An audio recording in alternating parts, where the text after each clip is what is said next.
ወደ አማራ ይጫቱበት ሰበር መረጃ አብይ አህመድ አሊ ትናንት ውጊያ የጀመረበት ምክንያት ይፋ ሆኗል። እንደ መረጃው መሰረት ትዕዛዙ ከአቡዳቢ እንደመጣ ተሰምቷል። የሱዳኑ ፈጥኖ ደራሽ የጄኖሳይድ ኃይሉ ማለት ነው አከርካሪውን እየተመታ ስላለ ከአቡዳቢ የመጣው ትዕዛዝ ወደ አብይ አህመድ ምንድነው? በሱዳን በኩል በማይካድራ በኩል በሸራሪና በኩል እንትን ውጊያ ሎክሰክ አርሚ ሰባን አዳክመክ ከቻልክ ደግሞ ትግራይ ገብተህ የጽምዶ ኃይልን ኒውትራላይዝ አርግ ሚል ትዕዛዝ ነው የመጣው። ወዶ አይደለም የገባበት። ግን ምን ያደርጋል ታዲያ? ተነፋ።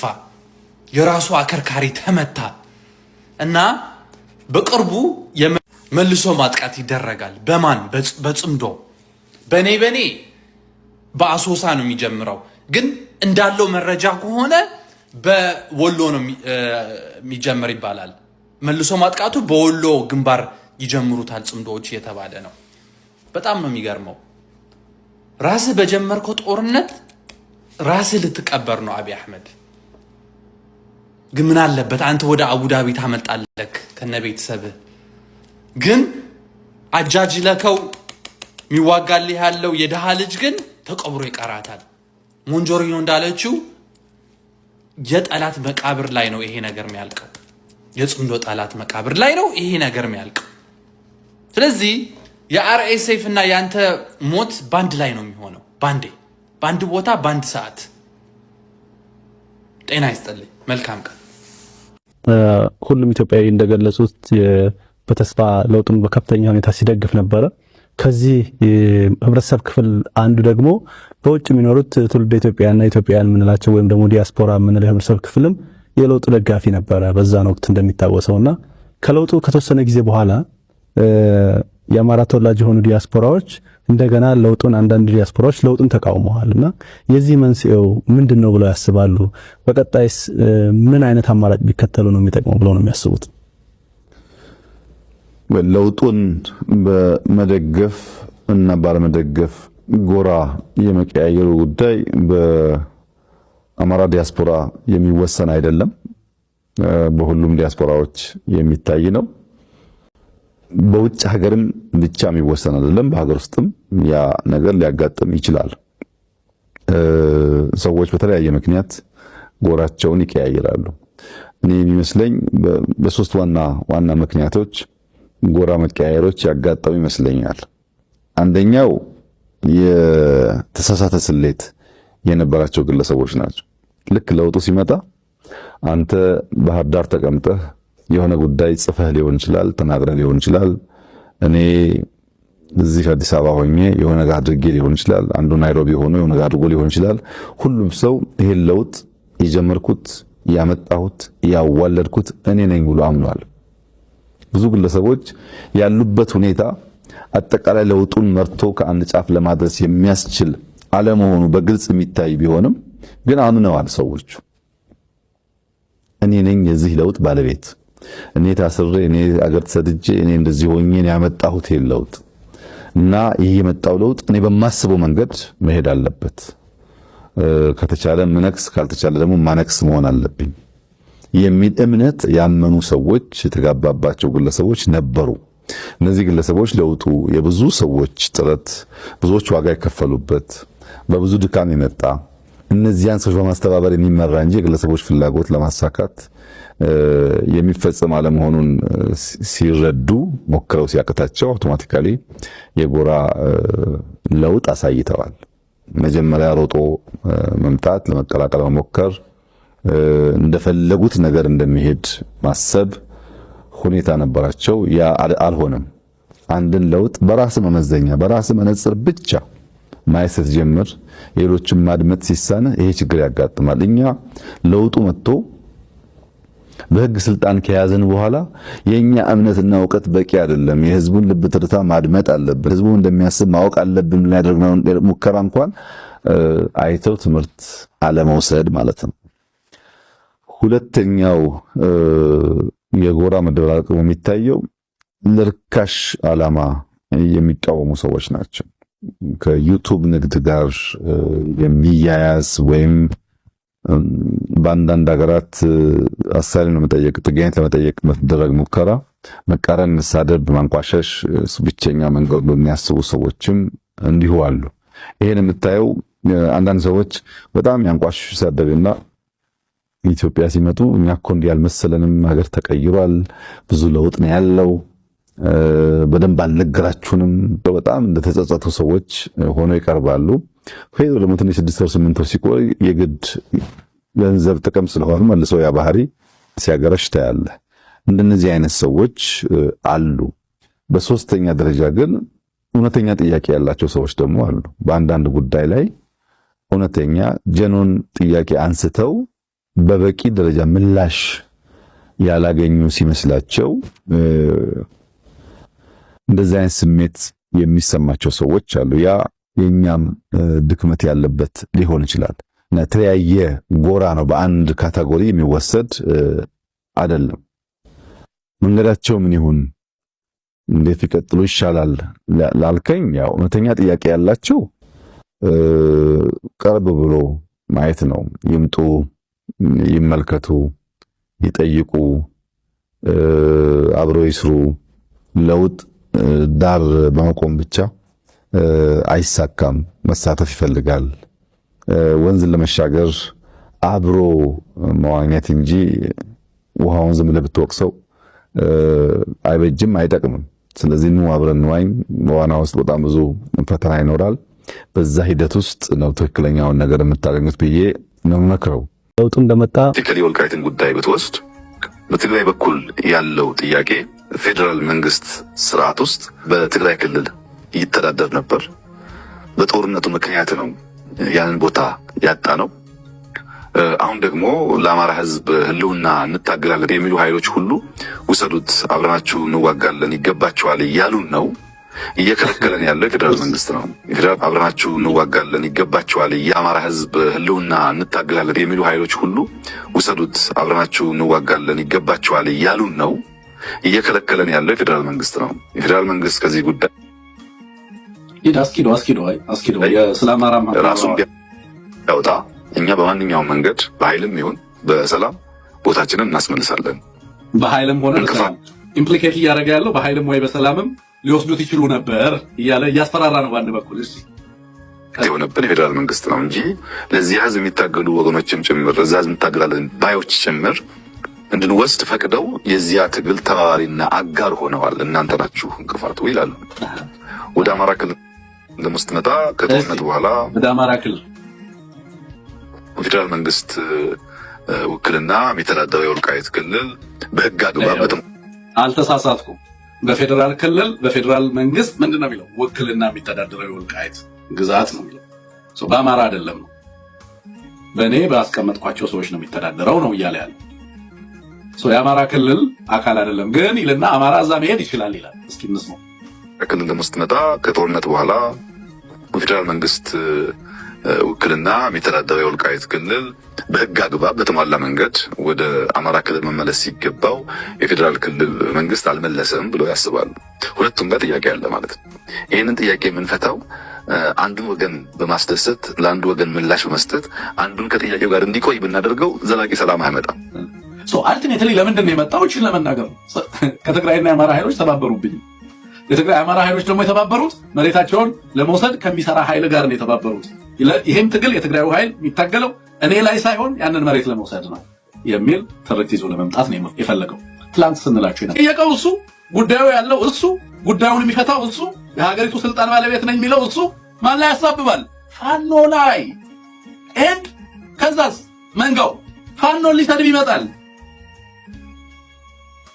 በሱ እጆ ነው። እሱ ማንን ይወቅሳል? ፋኖ ነው እንደዚህ እያደረገ ያለው። ምን እያደረገ ያለው? አይ ፋኖ ሰዱት ብሎናል። እኔ እንዲህ አይነት ደካማ ቀሽም አይስወይ በጣም ቀሽም ሎጂክ አይደለም ሀገርን ከሚመራ እኔ ካለ ኖርማል ኮንቨርሴሽን አላደርግም ከእንደዚህ አይነት ሰው ጋር። The question asked was ለምንድን ነው ወልቃይትንና የወልቃይትን ጉዳይ አድሬስ የማታደርገው? አዲስ አበባን አድሬስ አድርጋለሁ ብለህ ናሽናል ዲያሎግ አጀንዳ አድርገህ አምጥተህ የለ እንዴ? አዲስ አበባን የሀገሪቱን ዋና ካፒታል ትግራይ በሌለበት አማራን ጦርነት ውስጥ አድርገህ ከፊሉን ኦሮሞ ጦርነት ውስጥ አድርገህ ጋፊ ፊንፊኔና አዲስ አበባን ጉዳይ እፈታለሁ እያለ እየተተራመሰ አይደለም?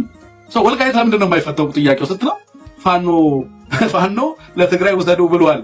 የተጠየቀው ሌላ የሚቀባጥረው ሌላ። ትግራዮችን ውሰዱ ብሏል ፋኖ ወጣና ምን አለ? በተደጋጋሚ እኛ ውሰዱ አላልንም። እኛ የአማራ ህልውና ጥያቄዎችን የአማራን ህዝብ የማንነትና የወሰን ጥያቄዎችንም በተመለከተ ቀይ መስመሮችን አስምረናል። ግን እነዚህ ከትግራይ ህዝብ ጋር እንዳንተባበር አያደርጉንም። እነዚህ ጉዳዮች በጊዜ ሂደት መፍትሄ እንሰጣቸዋለን። ለማና ለማ በሚበጅ መልኩ፣ ለአማራም ለትግራይ ህዝብ በሚበጅ መልኩ። በአማራ ውሰዱ ተብሎ የሚሰጥ ነገር የለም። ግን እኛ አሁን የህልውና ትግል እያደረግን ነው። ህዝባችን እያለቀ ነው።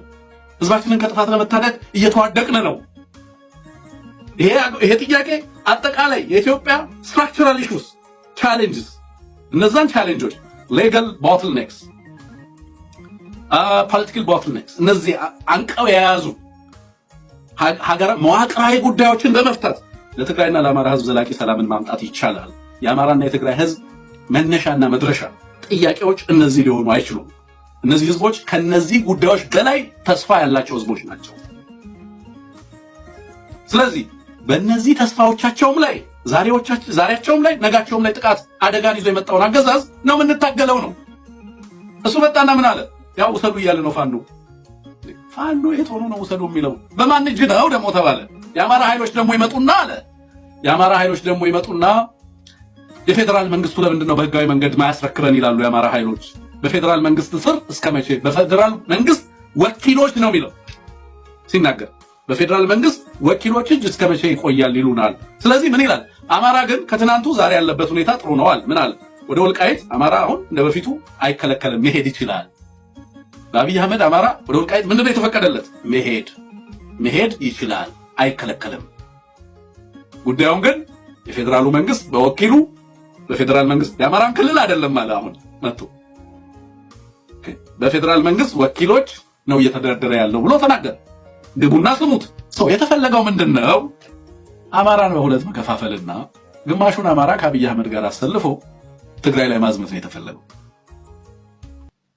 ሌላውን አማራ በከሃዲነት ለመክሰስ ወልቃይትን የአንድ አካባቢ ጉዳይ የሌላው አማራ የጋራ ጉዳይ እንዳይሆን አድርጎ ለማቅረብ የሚደረግ ጥረት ነው። ወልቃይት የጋራ ጉዳይ ከሆነ ፋኖን ይመለከተዋል፣ ሁሉንም አማራ ይመለከታል። የአንድ አካባቢ ልሂቃን ጉዳይ አይደለም። የአማራ የማንነትና የወሰን ጥያቄ ደግሞ የወልቃይት ጥያቄ ብቻ አይደለም። ከወልቃይት ይሰፋል። አማራ ትልቅ ህዝብ ነው። አማራ በሌላው ቦታ አልቆ ወልቃይት ላይ ብቻ ሊተርፍ አይችልም። ስለዚህ አማራ ትልቁን ትግል ነው የሚታገለው።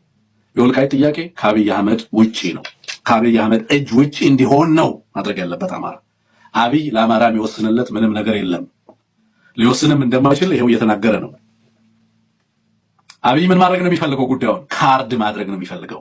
የምን ጉዳይ? ዘላቂ መጫወቻ ካርድ ነው ማድረግ የሚፈልገው። አሁንም ሳይመልስ ነው ሊያዋጋ የሚፈልገው ሁለቱን ማህበረሰብ።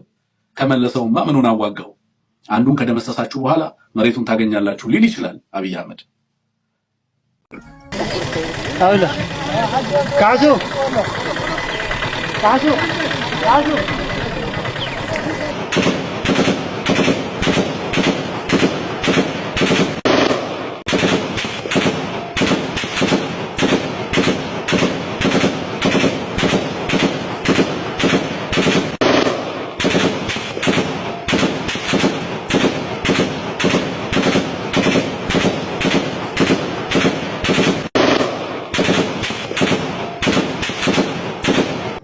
ይሄ የሸረሪና ውጊያ አዲስ ምዕራፍ ፈጥረዋል።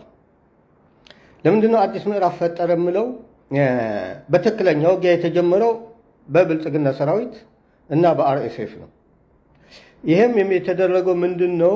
የኔ ግምቶች ናቸው። ሁለቱ አንድ ላይ ሆነው አርኤስኤፍ ብዙ ከምዕራብ ኢትዮጵያ በዚህ በጋምቤላ ኩምሩክ እሱን ከለቀቀ በኋላ በሌላ መንገድ ተሽለክልኮ መጥቶ ከመከላከያ ጋር ሆኖ ነው ውጊያው ሸረሪናን ለመያዝ የተነሳው።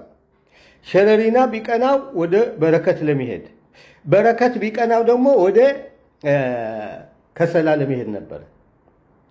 አሁን ይህንን ሀሳቡም ስለጠረጠረ ነው እባቡ ሻዕቢያ ሰራዊትን ቀጥታ ከሌላ ቦታ ወዲያውኑ ኦምና ሀጀር ያመጣው። ኦምና ሀጀር ማለት ከሆሞራ ትንሽ የኤርትራ ድንበር ገባ እንዳልክ ነው ያለችው፣ ቅርብ ነች። ወይም ለከሰላ ከሆሞራና ከኦምና ሀጀር ለከሰላ አንድ ላይ ተገናኝተው ቀጥታ የሚሄደው አስፋልት ነው። ስለዚህ በቀለኛልም አርኤስኤፍ የሚል ፍራቻ ስላለ ወዲያ አምጥቶ ነበርና ሀሳባቸው እንደነበረ ገምታለሁኝ። ስለዚህ ያንን ውጊያ ሲጀምሩ ግን የጠበቁት አልሆነም። ምክንያቱም እዛ ላይ ሸረሪና የነበረው የሱዳን ጦር ካምፕና የህወሓት ጦር ይህን ማጥቃት ሲመጣበት በአልቡርሃን አየርና ድሮን መድፍ ተጠቅመው መመከት ጀመሩ። በሁለቱም ወገን በአርኤስኤፍም ድሮን አለ፣ በኢትዮጵያ የብልጽግና ሰራዊትም ድሮን አለ፣ አየር አለ። ሁለቱም ብዙ ጉዳት አስተናግደው ጦርነቱ ወዲያ ቆመ። የዋዛ አይደለም።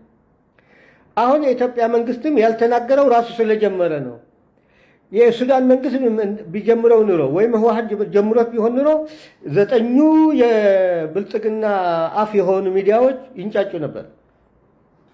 አሁን ራሱ ጀምሮ ነው። ይሄ ትክክለኛ ነው። እነዚህ መረጃ በደንብ ሳያረጋግጡ ምን ከገለልተኛ ወገን ሳይሰሙ ዝም ብለው እከሌ ጀመረ ብሎ የሚያስተላልፉ መረጃ ያሳስታሉ አንዳንድ ጊዜ። አሁን ምን ልል ፈልጌ ነው፣ ልክ የህወሓት ጦር ሰሜን ወሎና ሰሜን ጎንደር ሲሄድ በ83 እሱን ለመመለስ ሲሉ በደርግ ጊዜ በኤርትራ ውስጥ የነበረው ጦር ከአድኳላ እንዳጌርግስ ወደ ሳዲቃ መረብን ተሻግረው ወደ አድዋ ሊገቡ እንዳባጻህማ ደረሱ።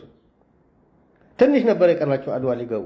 ለምን? አድዋ ሲያዝ በመንግስት ወታደሮች አድዋ ከተያዘች ወደ ሰሜን ጎንደርና ሰሜን ወሎ ሄደው የኢህአዴግ ሰራዊት ወደ ኋላ ይመለሳል በሚል ስልት ነው። ጥሩ ነው ሐሳቡ።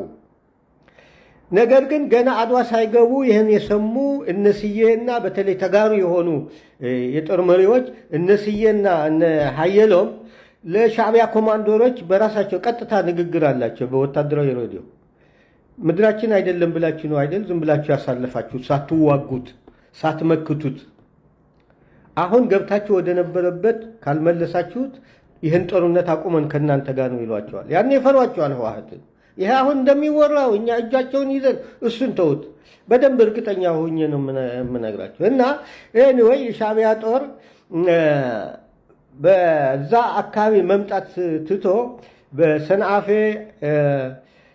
በኩል አድርጎ በአዲ ቀይህ አዲግራት ሂዶ ከአዲግራት በንትጮ አድዋ ከገባ በኋላ ከአድዋ እየገፋ መልሶ ወደ ኤርትራ ወደ ነበረበት ወደ ተራራማው አዲኳላ ሰራይ ወደዛ እንደ አምባገርግስ መልሶ ማለት ነው ዋጋ ከፍለው። ስለዚህ አሁን ይሄንን ስልት ነው አይነት ነው የአርኤስኤፍ እና የብልጽግና ሰራዊት የአልቡርሃንን ሰራዊት ወደ ኋላ እንዲመለስ ምናልባት በአረብ ኤሚሬት ታዘው ሊሆን ይችላሉ ሁለቱ አርኤስኤፍ እና የብልጽግና ሰራዊት። ስለዚህ አሁን የሚዋጋው ያለው ለአረብ ኤሚሬት ነው ወይም ለአርኤስኤፍ ነው የሚዋጋ ያለው የኢትዮጵያ ሰራዊት ማለት ነው። የኢትዮጵያ ከተባለ ግን የብልጽግና ሰራዊት ልበለው ለጊዜው። አሁን ያንን በማድረግ ላይ ያሉ ከሁለቱም ወገን የድሮንና የአየር መቀጣቀጥ፣ የመድፍና የታንክ መቀጣቀጥ በሁለቱም ወገን አደጋ ደረሰ። ብዙ ጉዳት ነው የደረሰው እና ውጊያው ወዲያው ቆመ። አንድ ቀን ሙሉ 2 ቀን ዋለ ምናምን የሚለው ስህተት ነው።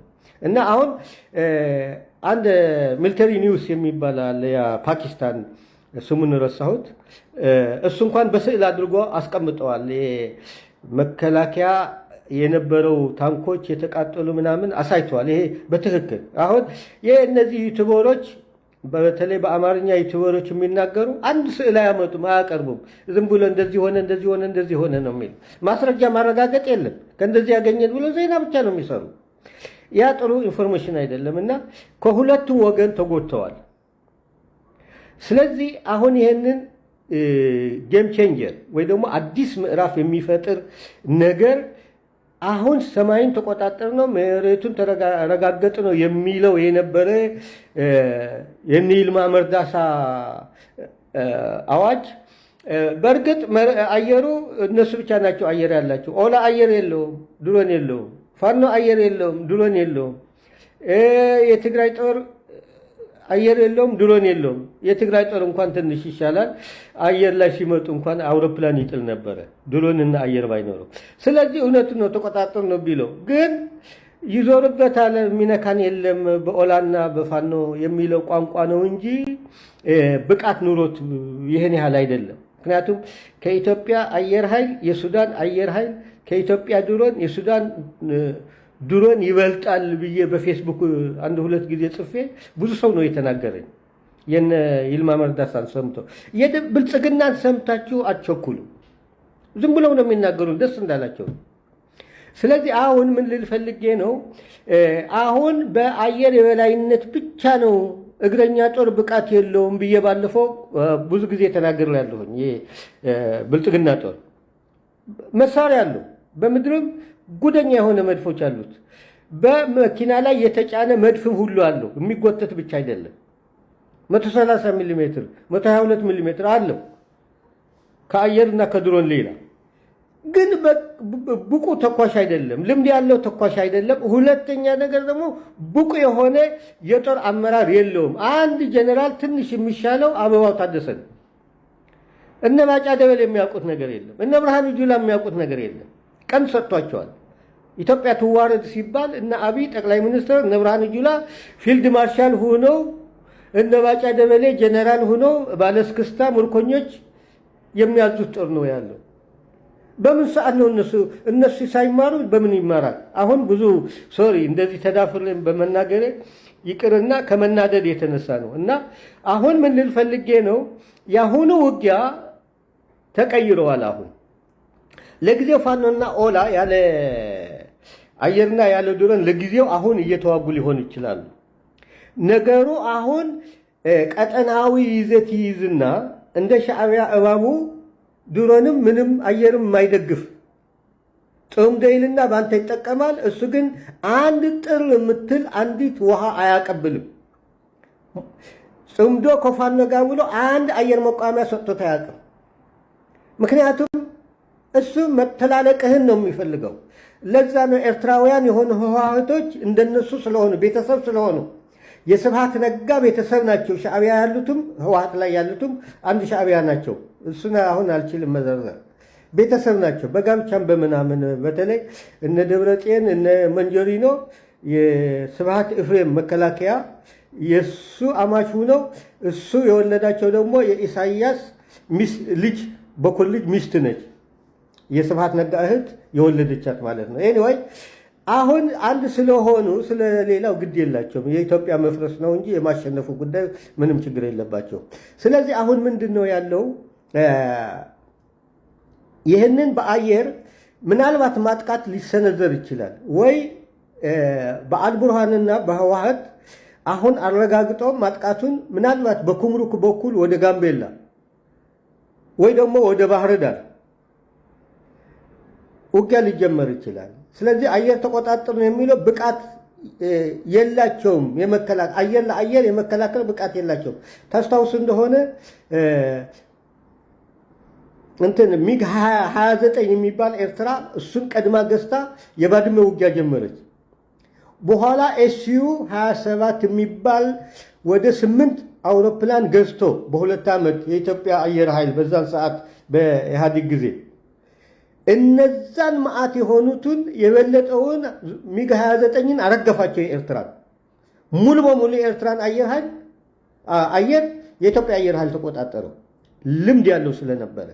አሁን የለውም። አሁን ብልጽግና ጉዱ ይፈላል ማለት ነው። ከእንግዲህ ይሄ ድሮን ዝም ብሎ ሚስኪን ሰላም